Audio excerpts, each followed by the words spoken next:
பிரியமானவர்களே, இயேசுவின் நாமத்தில் உங்களுக்கு என் அன்பின் வாழ்த்துக்கள். எப்படி இருக்கிறீங்க? ஏதோ ஒரு காரியம் உங்கள் வாழ்க்கையில் ஒரு அற்புதம் நடக்கணும் எதிர்பார்க்குறீங்க, ஒன்று நடக்க மாட்டேங்குதே அப்படின்னு நினைக்கிறீங்க. கர்த்தர் இன்னைக்கு உங்களோடு பேசுகிறார். சரி, இந்த இடம் எது அப்படின்னு பார்க்குறீங்களா? எருசலேமில் இருக்கிற ஒலிவமலை இருக்குல்ல, ஒலிவமலை பைபிளில் நிறைய சொல்லப்பட்டிருக்குல்ல. இயேசு இங்கிருந்து தான் பரலோகத்துக்கு ஏறி போனார். இங்கே தான் திரும்பி வந்து அவருடைய பாதங்கள் ஒலிவமலையில் நிற்கும் என்று வேதத்தில் சொல்லப்பட்டிருக்கிறாரு. இந்த ஒலிவமலையின் உயரத்தில் நின்று நான் உங்களோடு பேசுகிறேன். பாருங்க, தான் பகுதி பின்னால் ஒரு சர்ச்சு, ஒரு உயரமான கோபுரம் இருக்கிறது. இந்த ஒலிவமலையில் இன்றைக்கு ஏராளமான வீடுகள் வந்திருக்கிறாரு. இயேசுவின் நாட்களில் அப்படியெல்லாம் கிடையாது. எருசலேமுக்குள்ளே தான் மக்கள் வசித்தார்கள். இது ஒரு மலைப்பகுதியாக இருந்தது. இன்னைக்கு நிறைய மக்கள் இங்கே வசிக்கிறாங்க. ஆனால் ஒரு நாள் இயேசு திரும்பி வரும்போது இந்த மலை ரெண்டாக பிளக்கும் என்று வேதத்தில் சொல்லப்படுகிறார். அவருடைய பாதங்கள் இங்கே வந்து நிற்கும். இங்கிருந்து எருசலேமுக்குள்ள இயேசு பிரவேசிப்பார். அவர் ராஜாதி ராஜாவாய், தேவாதி தேவனாய், கத்தாதி கத்தாவாய், நியாயாதிபதியாய் வெளிப்பட போகிறார். இந்த மலையில தான் அதை நடக்க போகிறாரு.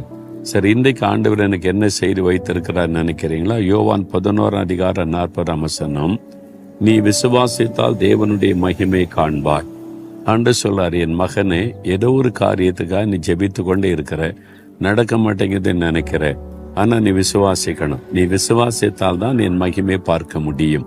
நீ விசுவாசித்தால் தான் அற்புதத்தை பார்க்க முடியும்னு ஆண்டவர் சொல்லுகிறார். மகளே, ஏதோ ஒரு காரியம் உன்னை பாதிக்கிறது, நடக்குமா நடக்காதா, எல்லாம் சீரியஸாக போகிறது நீ கலங்குகிறாய். ஆனால் நீ விசுவாசித்தால் தேவனுடைய மகிமை காண்பாய். லாசரு என்கிற ஆண்டவருடைய சிநேகிதன் வியாதிப்பட்ட போது அவனுடைய 2 சகோதரிகள் இயேசுவுக்கு சொல்லி அனுப்பினாங்க.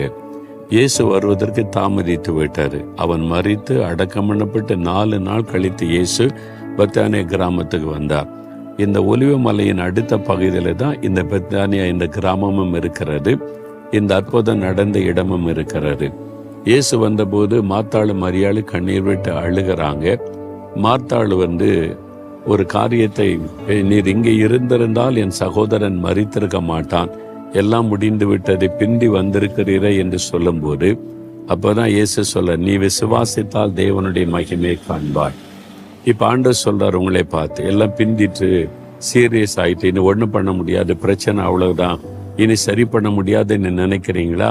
நீங்க விசுவாசித்தால் ஆண்டவர் சரி பண்ணுவார், அற்புதம் செய்வார். முடிந்தது என்று நினைக்கிறதை புதிய ஆரம்பத்தை உண்டாக்குவார். லாசருடைய வாழ்க்கை முடிஞ்சது.